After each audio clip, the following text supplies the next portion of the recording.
Hi. What separates success from failure is habits. Develop good habits. Today is 28th of June 2022. Let us have a quick discussion of all these important topics. ये Telegram quiz है and yesterday quiz number 58 geography के answers हैं. Hot and dry wind जो help करती है ripening of grapes में in the Alps region, the name is foehn. Pusztas temperate grasslands होते हैं हंगरी में. रिवर का नाम है कोलोराडो जिसमें है the grand Canyon. Tropical cyclone storm करता है. ट्रॉपिकल साइक्लोन स्टॉर्म्स जो मिलते हैं फिलीपींस, जापान और चाइना में, उनका नाम है टाइफून. जो लाइमस्टोन है, लाइमस्टोन ट्रांसफॉर्म हो जाता है और बनता है मार्बल. आज के सवाल है पॉलिटी में. Which is the highest and final judicial tribunal in respect of the Constitution of India? सबसे बड़ा highest and final क्या है? Which Chief Justice of India acted as the President of India also? Which country was the earliest to give women the right to vote? Who was the constitutional advisor to the Constituent Assembly? Who was the first woman to become a Chief Election Commissioner of India? So these are 5 questions for today. Omniscient का मतलब होता है सर्वज्ञ, knowing everything, all knowing, all wise, all seeing. Repudiate का मतलब होता है अस्वीकार करना, refuse to accept or be associated with. Quotidian means दैनिक, जो डे टू डे बेसिस पे हो रहा है, रेगुलर. देन लुगुब्रियस का मतलब होता है शोकाकुल, लुकिंग और sounding sad and dismal. Camaraderie का मतलब होता है भाईचारा, mutual trust and friendship among people who spend a lot of time together. So ये वोकैबुलरी वर्ड्स हैं आज के लिए. If you come across any other important word, write down that word along with its meaning in the comment section down below. Language proficiency is very very important. This is CSAT. Try to read this reading comprehension and answer these 2 questions. And this is very good question. ये question है dice का. See, if you are new, CSAT का एक series है, 32 videos का series है playlist में. इस 32 वीडियोस में हमने CSAT का पूरा सिलेबस कवर कर रखा है. गो वॉच दोज 32 वीडियोस और इस टाइप के सारे सवाल जैसे कि कैलेंडर हुआ या डाइस हुआ, ये सब आपके वहाँ पे कवर हो जाएंगे. न्यूमेरिकल भी है और दिस बेसिक क्वांट भी है वहाँ पे, और जनरल मेंटल एबिलिटी भी है, रीडिंग कॉम्प्रिहेंशंस भी है. Try go watch that playlist. Okay, CSAT. So this is CSAT and ये न्यू सीरीज़ है. This is new section news bytes. News bytes में कुछ जो बहुत इंपॉर्टेंट वन लाइनर्स हैं, जैसे आज हमने कवर किया रीसेंट फेस्टिवल्स. ये काफ़ी अच्छे वन लाइनर्स हैं, इनका भी एक टैब हमें रखना है. ये सारे जो नोट्स हैं मैं इसको बिफोर हैंड भी टेलीग्राम पे शेयर कर रहा हूँ, और न्यूज़पेपर PDF के साथ भी, नोट्स PDF के साथ भी आई विल शेयर. जैसे कि रीसेंट रैंकिंग, जो मेंस बैच है, इन सब रैंकिंग का एक रफ आइडिया हमें होना चाहिए. जैसे नाम हुआ और स्पेशली से इंडिया का उसमें रैंकिंग, तो इससे आप जो वैल्यू एडिशन अपने आंसर्स में करना चाहोगे वो बहुत आसान हो जाएगा.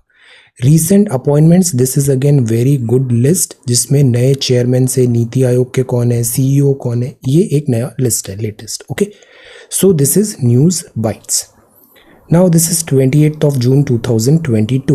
Daily Monday to Friday mains batch में 1 आवर हम डेली ये सारे मेंस का सिलेबस और इससे रिलेटेड डिफरेंट क्वेश्चंस का ब्रेनस्टॉर्मिंग कर रहे हैं.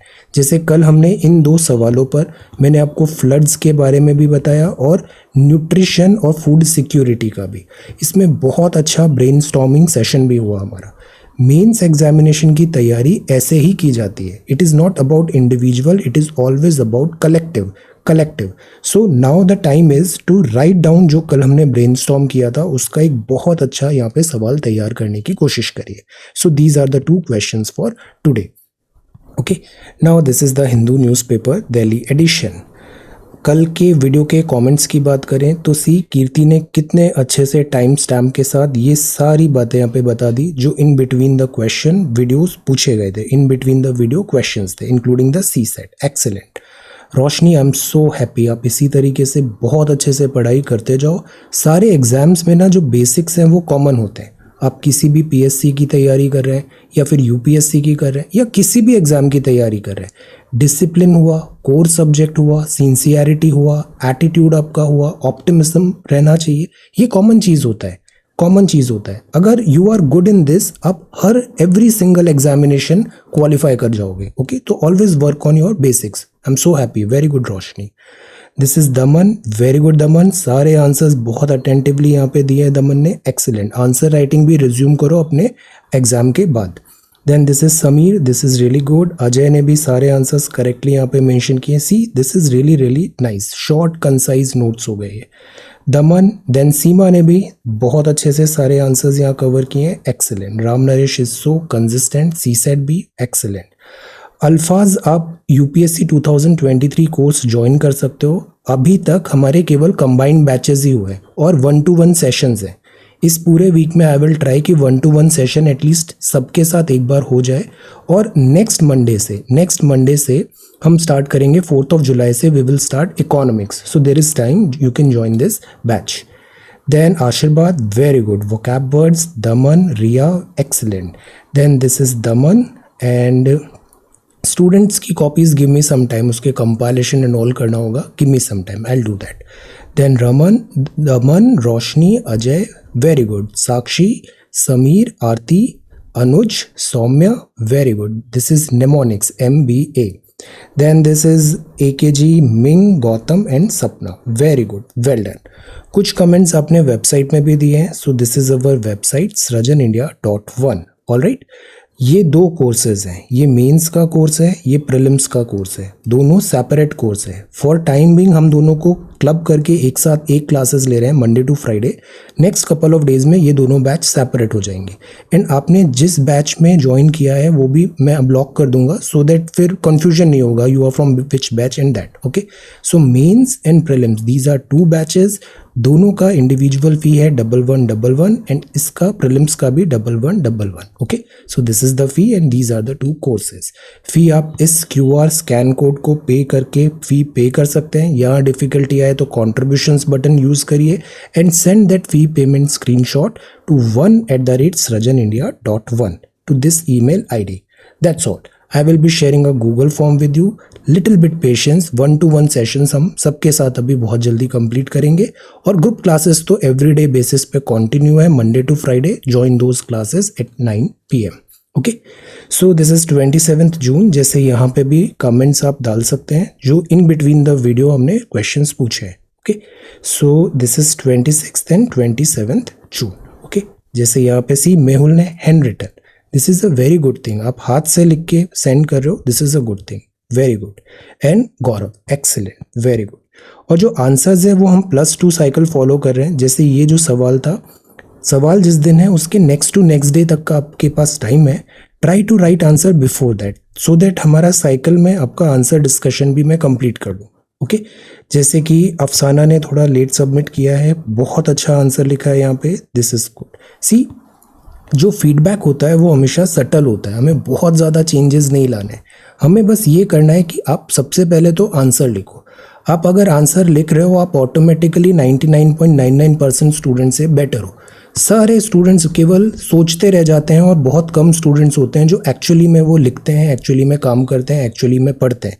यूपीएससी एग्जाम में बातें बनाना बहुत आसान होता है, एक्चुअल जो चैलेंज है वो है पढ़ना और पढ़ाना, रियल में पढ़ना और पढ़ाना। Okay, so this is good. आप आंसर लिख रहे हो, you are already a winner और बहुत अच्छा आंसर है ये। Okay, very good Suman.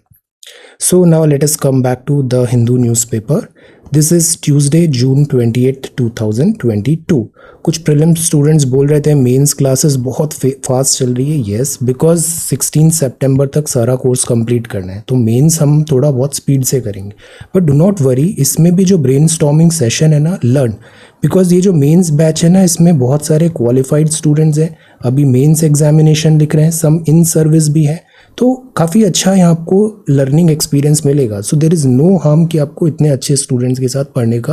This यहाँ ग्रुप में हमें दिस अच्छा इनिशिएटिव हो रहा है। ओके, सो ज्वाइन, पार्टिसिपेट करो, वहाँ पे अपना भी लेवल अप करो। This is competition, healthy competition. Okay, all right. So this is Tuesday, June 28। First जो न्यूज़ है वो है India's gig workforce to reach 2.35 crore by 2030। अभी जो गिग वर्कफोर्स है ना, ये नेक्स्ट बिग थिंग है। एक बुक है युवल नोआ हरारी की 21 lessons in the 21st century. कुछ कुछ बातें उसमें बहुत अच्छा इंसाइट्स दिया हुआ है, जैसे गवर्नमेंट का नेचर कैसे चेंज होगा जब जैसे टेक्नोलॉजीज और ज़्यादा हमारा 5G एंड ऑल होगा। इवन जो गवर्नमेंट सर्विसेज हैं, जैसी आज आप सोच रहे हो आज से 5 साल बाद वैसा नहीं होने वाला है। जैसे फौज में भी देखो बहुत सारे ट्रांसफॉर्मेशंस आ रहे हैं, this is going to happen. और जो एक नया वर्कफोर्स जनरेट हो रहा है वो है गिग वर्कफोर्स। गिग वर्कफोर्स कोविड-19 के बाद इवन कॉरपोरेट में भी ज़्यादातर लोग अभी एक वर्क लाइफ बैलेंस को सीख कर रहे हैं। दे आर नॉट लाइक जैसे पहले रैट रेस था, करियर आगे प्रोग्रेशन करना है, no, now they want a work life balance. तो जो दूसरे एस्पेक्ट्स ऑफ लाइफ थे वो अब सेंटर स्टेज पे आ रहे हैं। तो सबको अब एक बैलेंस चाहिए, बैलेंस को सब सीख कर रहे हैं। तो गिग वर्कफोर्स जो है ना, ये एक नया उभरता हुआ अपॉर्चुनिटी है, एक नई टाइप ऑफ वर्कफोर्स है। ये हम कह सकते हैं टास्क बेस्ड है, प्रोजेक्ट बेस्ड है, कॉन्ट्रैक्ट बेस्ड है। This is gig workforce. Gig workforce कुछ भी हो सकता है, जैसे कोई डिलीवरी पार्टनर है, जैसे कि स्विगी का, जोमेटो का, या फिर से अमेज़ॉन, फ्लिपकार्ट, तो ये भी गिग वर्कफोर्स में है। ओला वर्कर गिग वर्कफोर्स में। कोई आईटी प्रोफेशनल है जो सॉफ्टवेयर्स कर रहा है या कोई एक प्रोजेक्ट बिल्ड कर रहा है, वो भी प्रोजेक्ट बेस्ड वर्क कर रहा है, फ्रीलांस कर रहा है, वो भी एक गिग वर्कफोर्स है। So there could be an number of use cases gig workforce के, और ये नंबर अब बढ़ने ही वाले हैं। 2.35 करोड़ हो जाएगा बाय 2030। तो नीति आयोग का काम ही होता है पॉलिसी फॉर्मुलेशन। उसने ये सब देखा कि इस जगह वर्कफोर्स बढ़ रहा है, तो अब बात आती है इनकी सोशल सिक्योरिटी की, वर्क एक्सीडेंट इंश्योरेंस की, और फिर आता है ये पॉलिसी।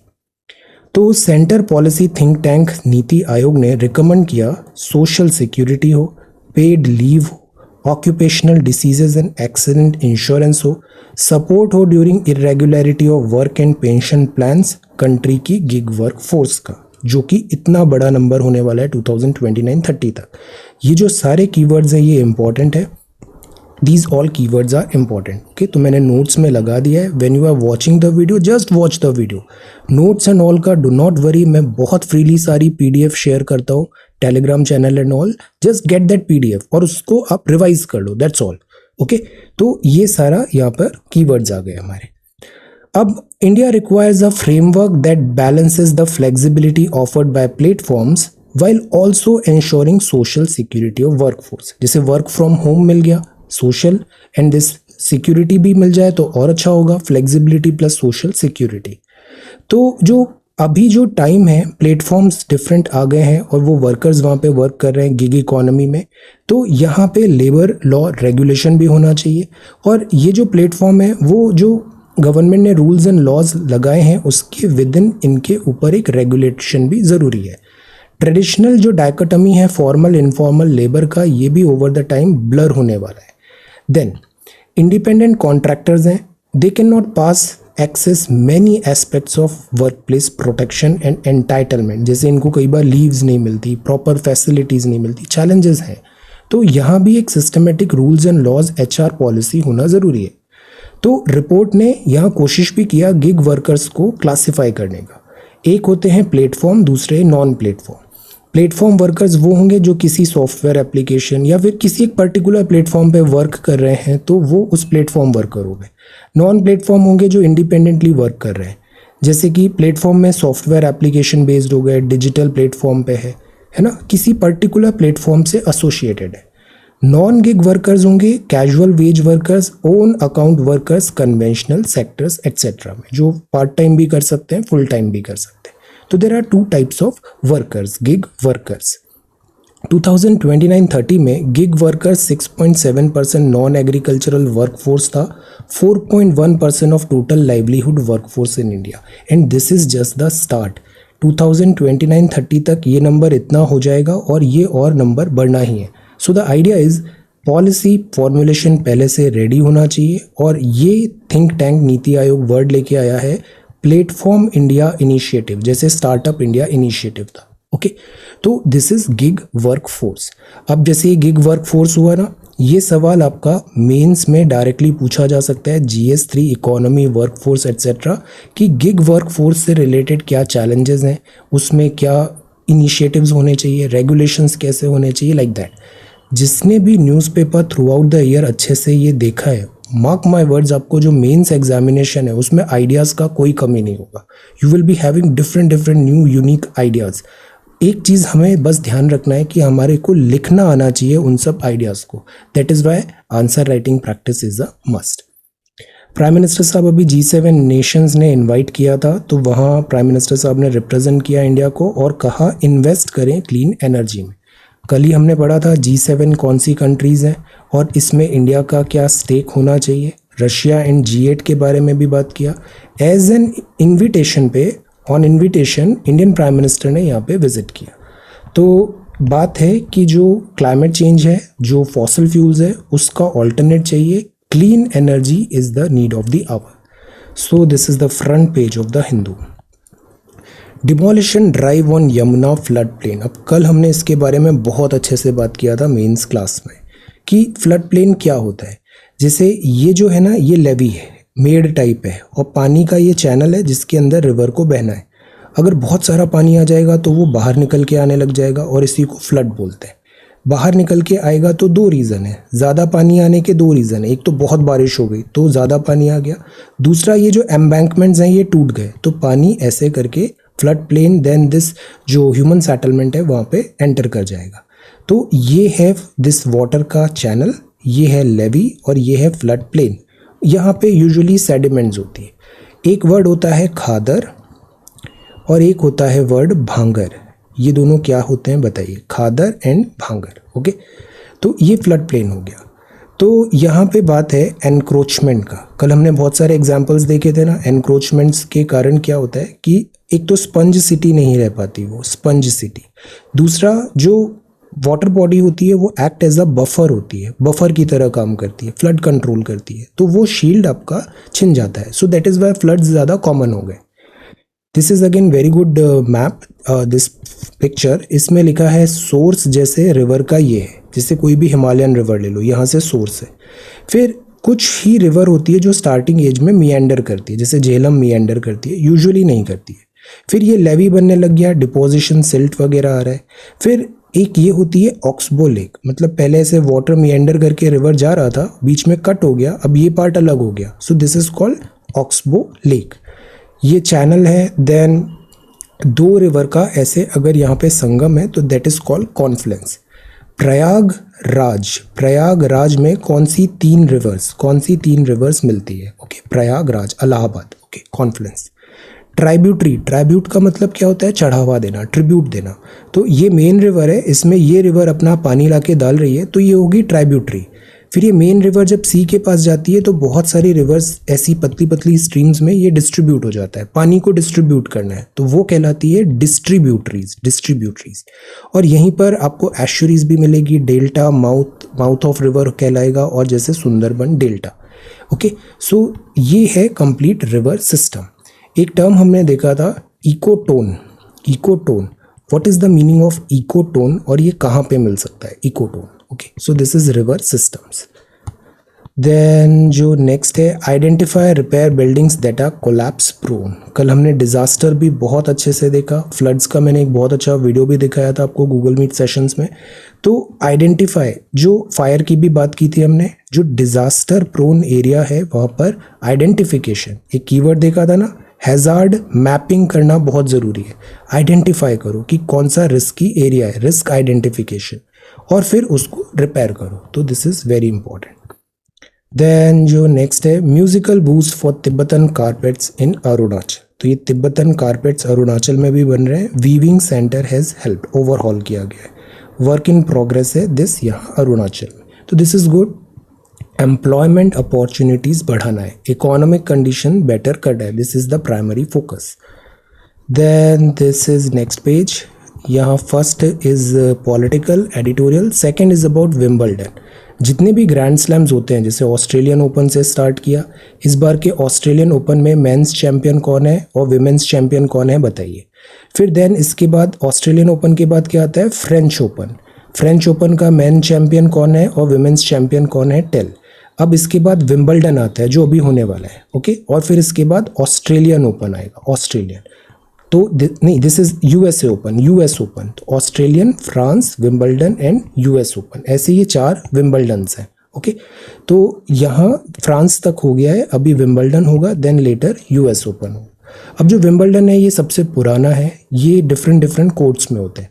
अब ये भी बताओ ऑस्ट्रेलियन ओपन किस कोर्ट में होता है, फ्रेंच किस में होता है, विंबलडन किस में होता है, और यूएस किस टाइप की कोर्ट में होता है। कोर्ट मतलब कि जो जहाँ पे प्लेयर्स खेल रहे हैं वो किस मटेरियल का बना हुआ है। तो दिस इज, जैसे ग्रास कोर्ट है ये विंबलडन है। तो लॉन टेनिस जो एक्चुअल में जैसे जो टेनिस को बोला जाता है लॉन टेनिस, वो because of this grass courts and Wimbledon के कारण ही बोला जाता है। विंबलडन में डिफ़िकल्टी ये हुआ कि जो रशिया यूक्रेन वॉर है, तो रशियन जो प्लेयर्स हैं जैसे मेदवेदेव एट्सेट्रा, उनको अलाउ नहीं किया गया। तो WTA एंड ऑल ने कहा कि यहाँ पे जो रैंकिंग पॉइंट्स मिलेंगे उसको भी कैंसिल कर दें, because it is not fair. Usually sports और पॉलिटिक्स दोनों दो अलग चीज़ें, दोनों को मिक्स नहीं करते। तो this is that. Rafael Nadal फिर से पार्टिसिपेट कर रहा है और यहाँ पे जोकोविक भी होगा। लेट अस सी, नए चैंपियंस हैं, वो भी अच्छा परफॉर्म कर सकते हैं, okay. So this is about Wimbledon. ये बड़ा अच्छा आर्टिकल है, कलेक्शन आर्टिकल है और थॉट प्रोवोकिंग आर्टिकल है। ये जो फ्रीबीज होती है, freebies and the costs of fiscal profligacy, मैं आपको हमेशा क्या बताता हूँ, फ्रीबीज जो होती है ना, इससे सिस्टम सस्टेनेबल नहीं होता है। सो दैट इज़ वाई जो फ़ी का भी डिसीज़न था, ये डिसीज़न बहुत थॉटफुल डिसीज़न है और ये नेसेसरी हो गया था। Because if you are not collecting fee, तो फिर एक सस्टेनेबिलिटी, उसको एक्सपेंशन करने पर आपके पास फिर फिस्कल दिस बॉटल नेक हो जाता है। जिस तेज़ी से आप एक्सपैंड करना चाहते हो वो नहीं हो पाएगा। So you need certain funds. तो ये जो फ्री बीज हैं, दैट इज़ वाई ये साउंड इकोनॉमिक्स एट टाइम्स नहीं होता है। अब येस, वी डू एग्री कि एजुकेशन में फ़ी जो है, स्पेशली जैसे 2 कोर्सेज हम रन कर रहे हैं, उसमें नॉमिनल फ़ी कलेक्ट किया जा सकता है। Tell the meaning of nominal. Nominal क्या होता है? नॉमिनल। बिकॉज एजुकेशन हमेशा क्या होना चाहिए? अफोर्डेबल होना चाहिए, एक्सेसिबल भी होना चाहिए। Quality education we have, affordability and accessibility also should be there. So therefore ये जो नॉमिनल फ़ी का डिसीजन है, दिस वॉज टेकन, ओके। तो states freebies and the costs of fiscal profligacy. अब देखो, स्टेट्स में जो फ्रीबीज होती है उसका दूसरा पर्पस होता है। कई बार क्या होता है, इलेक्शन टाइम पे इलेक्टोरल प्रोमिसेस कर दिए जाते हैं कि बहुत सारी चीज़ें एज अ फ्रीबी हम प्रोवाइड करेंगे। फ्रीबी इन द सेंस, जैसे आपको जैसे फेयर फ्री कर दिया, बहुत सारे गुड्स डिस्ट्रीब्यूट कर दिए, इलेक्ट्रिसिटी बिल माफ़ कर दिया, पानी का बिल माफ़ कर दिया, ऐसे फ्रीबीज होती है। अब फ्रीबीज एक्चुअली में फ्री नहीं होती। फ्रीबीज जो होती है ये पब्लिक मनी से जा रहा है। जो भी पब्लिक लॉसेस हो रहा है उसका पैसा कहाँ से आया? टैक्स पेइंग लोगों ने पैसा पे किया है। तो दैट इज़ वाई वो सिस्टम, वो सर्विस डेवलप हुई। और अगर फ्रीबीज हो रहा है, या फिर एट टाइम्स हम आर्सन देखते हैं, आर्सन में आप पब्लिक प्रॉपर्टी को डैमेज कर रहे हो, किसका नुकसान हो रहा है? हमारा नुकसान हो रहा है। तो ये जो चीज़ होती है ये हमारे दिस इकोनॉमी, हमारे सिस्टम मैकेनिज्म को डैमेज करती है। Is this the best possible use of public money? क्या इसमें कोई अपॉर्चुनिटी कॉस्ट तो नहीं है? Public are collectively giving up so that government can fund these payments. कोई ना कोई पैसा तो दे रहा है ना, तभी तो काम चल रहा है, राइट? और बट अगर फ्रीबीज कर रहे हैं तो जो पैसा दे रहा है उसके साथ फिर रॉन्ग डूइंग्स तो नहीं हो रहा है? वो सर्विसेज अगर प्रॉपर उसको मिल नहीं पाएगी तो this is the question. Should not there be some checks on how much can be spent on them? अब ये जो टॉपिक होता है ना, इसका भी ऐसा कोई एक्सट्रीम नहीं है कि फ्रीबीज आर कंप्लीटली रॉन्ग या फ्रीबीज आर कंप्लीटली राइट। ये सब चीज़ें सब्जेक्टिव होती है, केस बाय केस बेसिस पे होती है। तो यहाँ पे मेरिट के अकॉर्डिंग, केस बाय केस के अकॉर्डिंग फ्रीबीज होना चाहिए। फ्रीबीज क्यों होना चाहिए? एट टाइम्स आप देखो, जो सोशली अगर हम देखें, वो वल्नरेबल सेक्शन ऑफ सोसाइटी है, उसको सर्टेन चीज़ें आपको सोशल वेलफेयर के एंगल के थ्रू गवर्नमेंट की जिम्मेदारी है प्रोवाइड करना। तो दैट इज़ वाई कंसेशन दिए जाते हैं, फ्रीबीज दिया जाता है। जैसे प्रधानमंत्री गरीब कल्याण अन्न योजना में फूड डिस्ट्रीब्यूट किया गया। कई बार बहुत सारी चीज़ें हाईली सब्सिडाइज भी होता है, जैसे LPG सिलेंडर में सब्सिडी मिलती है, लाइक दैट। तो दीज आर एक्सेप्टेबल तब नहीं होता है कि जब हमारा फ्रीबी कल्चर इतना डोमिनेट करने लग जाए कि फिस्कल बैलेंस ही, हमारा fiscal health of the state he deteriorate हो जाए और वो फ्रीबीज भी जस्टिफाई करना डिफिकल्ट हो जाए। Ideally government should use borrowed money. उधार का मनी हमेशा किसी अच्छे काम के लिए करना चाहिए। बोरोव्ड मनी टू इन्वेस्ट इन से फिजिकल एंड सोशल इंफ्रास्ट्रक्चर, अच्छे इन द सेंस कि उससे कोई कैपिटल जनरेट हो रहा है, रेवेन्यू जनरेट होगा, ग्रोथ होगा, प्रोग्रेस होगा, वहाँ पर हम बोरोव्ड मनी को इस्तेमाल करें।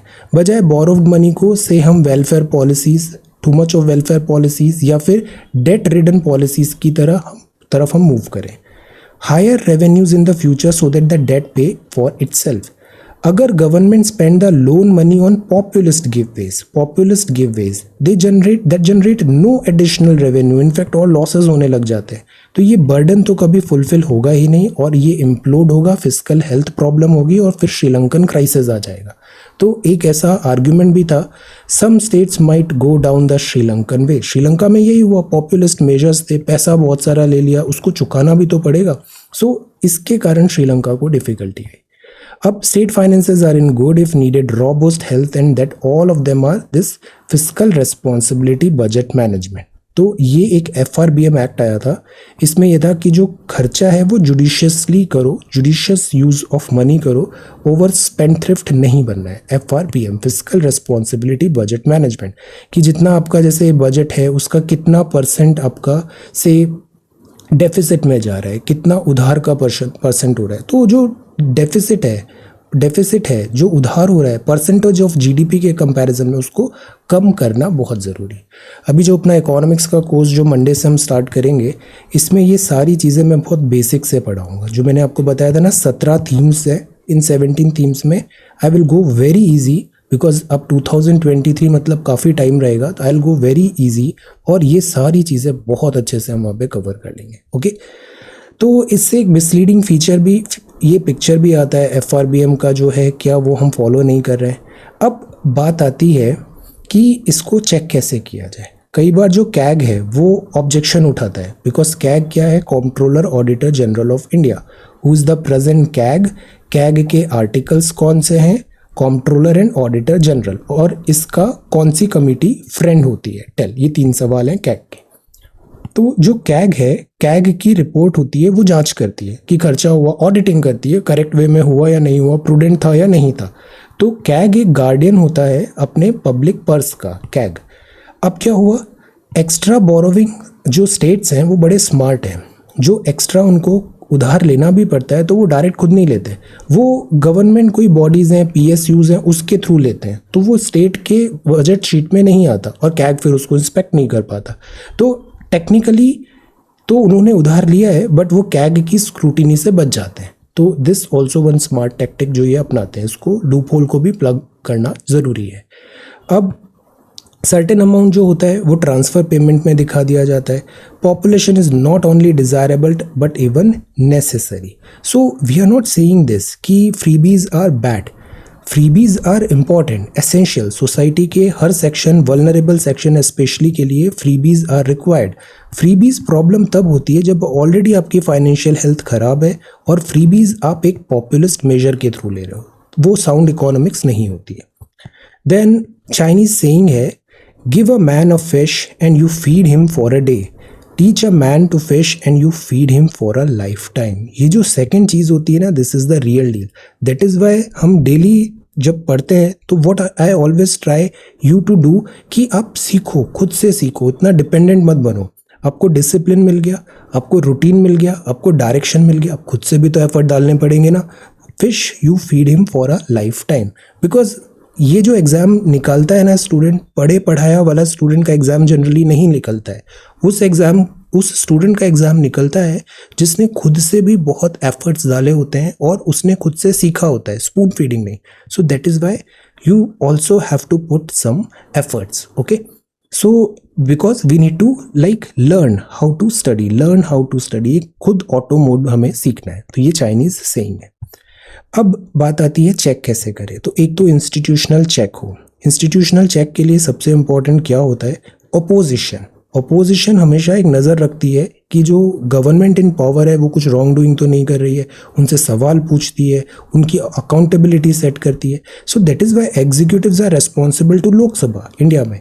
तो अपोजिशन अगर वीक होती है तो ये जो चेक है वो वीक हो जाता है और कोई दिस स्क्रूटिनी नहीं हो पाती गवर्नमेंट वर्क की।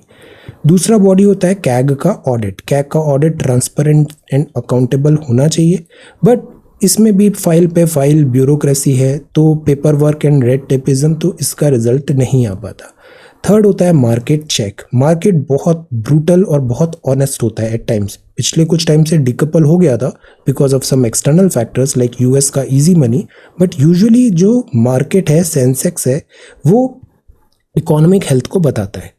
तो हमें इसको टैप करना चाहिए, इस पर एक नज़र रखनी चाहिए कि डेट सस्टेनेबिलिटी हो, जो स्टेट्स की है वो भी मेंटेन रहे, बिकॉज राज्यों को भी उधार लेने से पहले सेंटर से परमिशन लेनी पड़ती है, तो उसका चेक होना भी ज़रूरी है। अब कुछ सजेशंस दिए है। पहला तो FRBM एक्ट है, इसको बहुत सिंसियरली हम एनफोर्स कराएं। FRBM physical responsibility budget management, फालतू के जो खर्चे हैं इसको बंद करें। Constitution states require to take the centre's permission when they borrow, तो सेंटर इसमें हेजिटेट नहीं करे, एक कोऑपरेटिव फेडरलिज्म में इसको आगे बढ़े। थर्ड सॉल्यूशन ये हो सकता है, वो होता है फाइनेंशियल इमरजेंसी। ये किस आर्टिकल में है बताइए? Financial emergency. प्रेसिडेंट्स आपको लग रहा है फाइनेंस अपना गड़बड़ हो रहा है, वो इमरजेंसी लगा देंगे।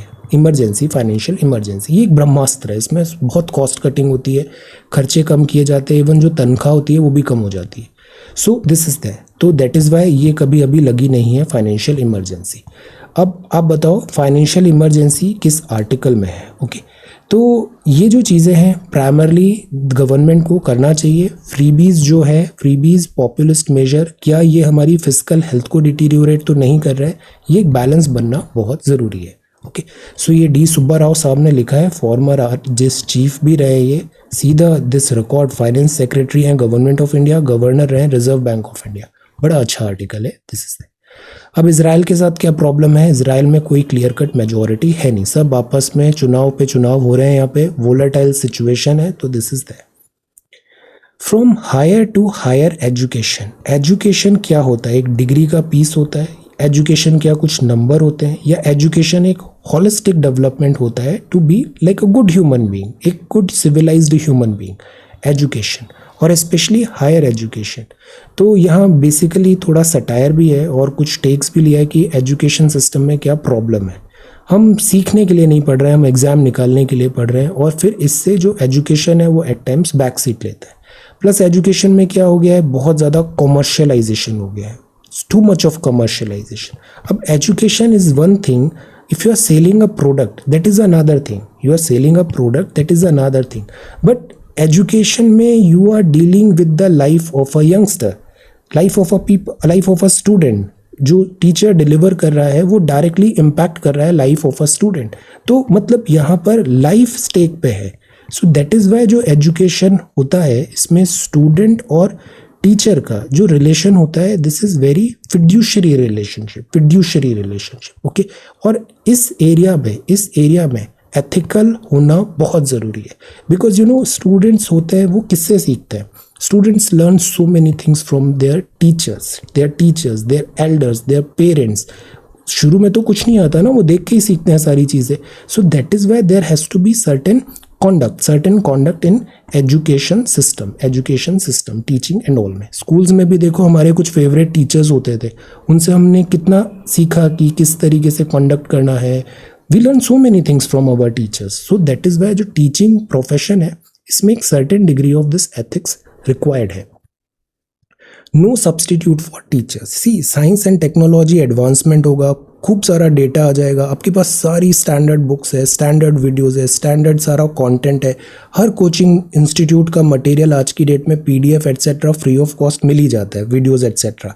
बट टीचर्स का कोई सब्सटीट्यूट नहीं है। ये जो सेशंस अगर हम देख रहे हैं फॉर एग्जांपल यूट्यूब में, if you come to Google Meet sessions, वहाँ पे और ज़्यादा इंटरैक्टिव वे में हम बात कर सकते हैं, तो वो टू वे कम्युनिकेशन, एक जो क्लासरूम वाला फील आता है। बहुत सारे स्टूडेंट्स होते हैं, से अभी 100+ students, so when they interact with each other it creates a very good atmosphere, classroom type atmosphere, plus एक डिसिप्लिन आ जाता है। So that is Y teacher and जो रेगुलर क्लासरूम है उसका कोई ऑल्टरनेटिव नहीं है। टेक्नोलॉजी को हमें एज अ टूल की तरह यूज़ करना चाहिए, जैसे हम टेक्नोलॉजी कितना ड्रिवन है यूज़ करते हैं, but as a tool, not as a substitute, okay. So this is that. And world class universities हों यहाँ पे, तो यूनिवर्सिटीज़ में भी ऐसा नहीं हो कि यूनिवर्सिटीज़ में भी एट टाइम्स क्या कॉस्ट कटिंग होने लग जाती है। यूनिवर्सिटीज़ में इनके पास पैसे के दो ही रिसोर्स होते हैं, या तो स्टूडेंट से फीस लो, है ना, या फिर डोनेशंस लो, या गवर्नमेंट पे डिपेंडेंट हो। अब जो गवर्नमेंट पे डिपेंडेंट है या फिर दूसरे डोनेशंस रिसोर्सेज पे डिपेंडेंट है, तो फिर यहाँ जो पैसे होते हैं that comes with a rider. और जब अगर स्टूडेंट से फ़ी ली जाती है तो फिर अकाउंटेबिलिटी प्राइमरली फिर स्टूडेंट के ऊपर हो जाती है। सो दैट इज़ वाई अक्सर यूनिवर्सिटी स्टूडेंट्स से, अपनी अलुमनाई से हेल्प एंड सपोर्ट की मांग करती है ताकि वो सस्टेनेबल बना रहे। आप जैसे न्यूज़पेपर वगैरह भी पढ़ते हो, सर्टेन पब्लिकेशन से एक नोट डालते हैं, द हिंदू में भी you should stop piracy, in fact you should subscribe this Hindu 899 पे एनुअल सब्सक्रिप्शन आ जाता है। Not only Hindu, I am just telling this as a reference. इससे क्या होता है कि जो न्यूज़ मीडिया है वो इंडिपेंडेंटली, फियरलेसली अपनी बात कह पाता है, बिकॉज उसको फाइनेंशियली स्टेबल भी तो करना है अपने दिस न्यूज़ ऑर्गेनाइजेशन को। सो दैट इज़ वाई ये जो यूनिवर्सिटीज़ हैं, यूनिवर्सिटीज़ में भी फाइनेंशियली इनको एक स्टेबल मॉडल रखना ज़रूरी होता है। हायर एजुकेशन जो है, borrowing content is not thing, delivering them online and outsourcing content is not thing. Content आज की डेट में कुछ नहीं है।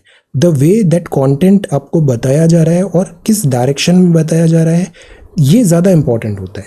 सो कंटेंट में भी सेलेक्टिवनेस होना चाहिए। इतना अच्छा कंटेंट अवेलेबल है बट आप हर चीज़ नहीं पढ़ सकते, you have to be selective. So that is why teachers role is important. Full potential हम करें, knowledge and this provider of the global workforce. Then देखिए, यूएई ट्रम्प्स G7। डे 1 से जब भी ऐसा कुछ इश्यूज देखे हमने पास सम टाइम पे, मैंने हमेशा बताया है जो अरब वर्ल्ड है, यूएई हुआ, सऊदी हुआ, इसके साथ इंडिया के स्ट्रॉन्ग टाइज है। यूएई एंड दिस जैसे सऊदी भी हुआ, तो यूएई के साथ अभी हमने सेपा भी साइन किया था। यूएई के साथ यूएई एक इम्पॉर्टेंट मेजर ट्रेड पार्टनर बनता जा रहा है इंडिया का। तो दिस इज़ दैट। अगर हम देखें यूएई का भी, तो यूएई खुद को मॉडर्नाइज भी कर रहा है। यूएई की जैसे पॉलिसीज थी, इजराइल के साथ रिलेशंस नॉर्मल हुए हैं। यूएई पहले ऑयल पे डिपेंडेंट था, अभी यूएई खुद को एक world class city, financial hub की तरह प्रेजेंट, टूरिज्म डेस्टिनेशन की तरह प्रेजेंट कर रहा है।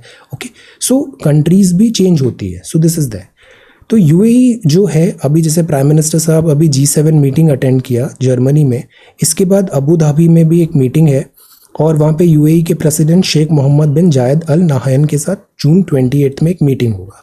और इस मीटिंग में एक्सपेक्टेड है कि इकोनॉमी, इन्वेस्टमेंट, इससे रिलेटेड कुछ स्ट्रॉन्ग यहाँ पे डिसीजंस मिल सकते हैं। तो यूएई के साथ जैसे CEPA, comprehensive economic partnership agreement sign हुआ इंडिया के साथ, तो दिस इज़ दैट। तो इंडिया यूएई की सिनर्जी है, यहाँ पर क्लोज टाइज रहे हैं। पैंडमिक के बाद सिचुएशन और बड़ी, यूएई भी खुद को डाइवर्सिफाई करना चाह रहा है। इंडिया एक बहुत तेज़ी से बढ़ती इकोनॉमी है, जो मैं आपको हमेशा बोलता हूँ, अमृत काल चल रहा है अभी। इस टाइम पे हमें डिस्ट्रैक्ट नहीं होना है, फोकस करना है अपनी प्रायोरिटीज़ में, growth, development, this health care, education, employment, schools, इन सब चीज़ों पे हमें फोकस होना चाहिए। ओके, सो जैसे petrochemical, pharmaceutical, renewable, infrastructure, logistics, startups, India के पास ह्यूज पोटेंशियल है। इंडियन लेबर, बहुत सारे लोग यूएई में काम भी करते हैं यहाँ पे, तो रेमिटेंस भी है, वर्क भी मिल रहा है उन्हें, एम्प्लॉयमेंट भी मिल रहा है। तो this is a hand and glove relation. तो कॉम्प्लेक्स एरिया है। ओवरऑल जो रिलेशंस है, सऊदी टाइज, सऊदी के साथ भी ठीक है रिलेशंस। ओवरऑल इस पूरे ब्लॉक के साथ, गल्फ कंट्रीज के साथ इंडिया के कॉर्डियल रिलेशंस है। Then this is a decade of turncoats, defection आगे देखते हैं। अब सी, अग्निपथ में इतने एप्लीकेशंस आए हैं आईएफ का, ओके, और ये अनवील हुआ, और दिस 17.5, 21 और कुछ एक्सटेंशन भी मिला है इसमें। तो this is Agnipath, Agnipath and Agniveer. Gig economy focus है, electricity bill, countering the belt and road initiative. Belt and road initiative China का है, G7 इसको काउंटर करने की कोशिश कर रहा है। And this is aviation. Then this is article, these are articles. Then ये है डिफेक्शन। डिफेक्शन में ये एक्चुअली पुराना आर्टिकल है, कुरैशी साहब का है, ये आप CEC थे। तो यहाँ पर इन्होंने लिखा कि जैसे आया राम गया राम है, तो जो डिफेक्शन मतलब एक पार्टी से आपने चुनाव लड़ा उस पार्टी से, अगर उस पार्टी की बात नहीं मान रहे हो जिससे आप चुनाव जीते हो, उस पार्टी को छोड़ रहे हो, उसकी सदस्यता खत्म हो रही है, तो आपकी जो सीट है जिससे चुनाव जीता है वो भी लैप्स हो जाएगी। फिर बीच में एक कल्चर ये आता है कि ठीक है सीट लैप्स हो गई, सीट लैप्स होगी तो वहाँ पे सीट खाली होगी, सीट खाली होगी तो बाय इलेक्शन होगा, बाय इलेक्शन होगा तो जिसने रिज़ाइन किया था अब की बार वो नई पार्टी के बैनर के तले वापस चुनाव जीत के फिर उसी सीट पे आ जाएगा। तो ये क्या हुआ, डी टूअर हुआ, D tour for an MLA. अपनी सीट खाली की, पॉलिटिकल पार्टी जो पहले थी उससे सदस्यता खत्म, नई पॉलिटिकल पार्टी ज्वाइन की, ये सीट पे वापस चुनाव होगा और वापस चुनाव जीत के आप उधर पहुंच गए, तो दिस इज डी टूअर। तो इस चीज़ को कैसे करेक्ट किया जाए, यहाँ एक सजेशन है कि क्यों ना जो एंटी डिफेक्शन के थ्रू जिसको अगर सीट लैप्स हो रहा है उसको पूरे सेशन के लिए बार कर दिया जाए, 6 साल के लिए बार कर दिया जाए दोबारा चुनाव लड़ने से, तो इससे डी टूअर उसका स्टॉप हो जाएगा। There are suggestions. तो एंटी डिफेक्शन एक्चुअली डिफेक्शन को स्टॉप करने के लिए है। इट एक्सेप्टेड स्प्लिट जब party if at least 1/3 of the members of the legislative party defects and allowed the formation of new party और मर्जर। एक्चुअली इसमें भी over the period of time this amendments आए, जैसे कि पहले ये था इट एक्सेप्टेड स्प्लिट दिस, फिर क्या हुआ 91st कॉन्स्टिट्यूशनल अमेंडमेंट ने डिलीट कर दिया इस प्रोविज़न को एग्जिट एंड स्विफ्ट रिटर्न का स्प्लिट प्रोविज़न। 91st ने बार कर दिया appointment of defector as minister until their disqualification period is over और दे आर री इलेक्टेड। तो ये भी एक चेंजेस हुए 2003 में। वैसे डिफेक्शन लॉ 1985 में आ गया था। किस शेड्यूल में है डिफेक्शन, टेल। आज की डेट में जीएस पेपर 2 मेंस ये डिफेक्शन से सवाल ज़रूर आना चाहिए, this is that important. Defection, governor, इनसे ज़रूर एक सवाल आएंगे। अब ऐसे वर्ड्स याद कर लो, जैसे इसमें जो डिसीजन होता है डिफेक्शन का वो स्पीकर देता है। तो किहोतो होलोहन वर्सेस केस में ये बताया गया कि स्पीकर का डिस्क्रिशनरी पावर है, ठीक है। तो क्या उसका स्पीकर का जो डिसीजन है वो सुप्रीम कोर्ट में चैलेंज भी हो सकता है, जुडिशियल रिव्यू भी हो सकता है? तो यस, उसका जुडिशियल रिव्यू हो सकता है। तो सुप्रीम कोर्ट एक वॉचडॉग बन गया एंटी डिफेक्शन लॉ का। तो सेम बाद में भी ये विटनेस किया गया। बट द आइडिया इज हम स्पीकर को पावर क्यों दे रहे हैं, ये पावर डायरेक्ट कोर्ट में क्यों नहीं हो, इलेक्शन कमीशन के पास क्यों नहीं हो ये power, because speaker of the house at times politically biased हो सकते हैं। So this is defection. Okay, so this is webinar explore skills for digital age. Sikar Rajasthan ने टॉप किया school grading index district level पे। Excellent. School education is very very important. Ministry of education performance grading index है for district, PGI-T। इसके बहुत सारे indicators and categories हैं, जैसे classroom में ट्रांजैक्शन है इफेक्टिव, इंफ्रास्ट्रक्चर फैसिलिटी है या नहीं है, स्टूडेंट को entitlement, school safety, child protection, digital learning, governance process, ऐसे कैटेगरीज हैं इसकी कैटेगरीज। और उसके हिसाब से ये एक लिस्ट बनी। लिस्ट किसने निकाली? Ministry of education. और ये है performance grading index for districts. CSG team extra mile to save elderly Indian couple. India यहाँ पे काफ़ी हेल्प कर रहा है श्रीलंका की। India EU resume FTA negotiation, water challenge. Malaysia, अब देखो कल ही हमने देखा था ना, ये एशियन कंट्रीज़ के साथ बहुत ज़्यादा स्कोप है एक बहुत अच्छे वेपन सप्लायर का बनने का। इंडिया के पास, हमारे पास तेजस है, हमारे पास ब्रह्मोस है, हम इसकी सप्लाई कर सकते हैं। Defence ties Malaysia. ओके, तो अभी फिलीपींस देखा था, फिर हमने वियतनाम देखा और then this is Malaysia. World bank ने रोड सेफ्टी के लिए इतना पैसा अप्रूवल दिया है। प्रोजेक्ट जो है नेशनलाइज करेगा डेटा बेस को, ताकि जितने भी एक्सीडेंट्स है सब एक जगह उसका डेटा मिले। इस डेटा से डेटा एनालिसिस बेटर होगा और एक्सीडेंट्स को हम कम कर पाएंगे। Always wear this seat belt. अगर 2 व्हीलर पे हैं तो आपको हेलमेट ज़रूर लगाना चाहिए। Seat belt, helmet.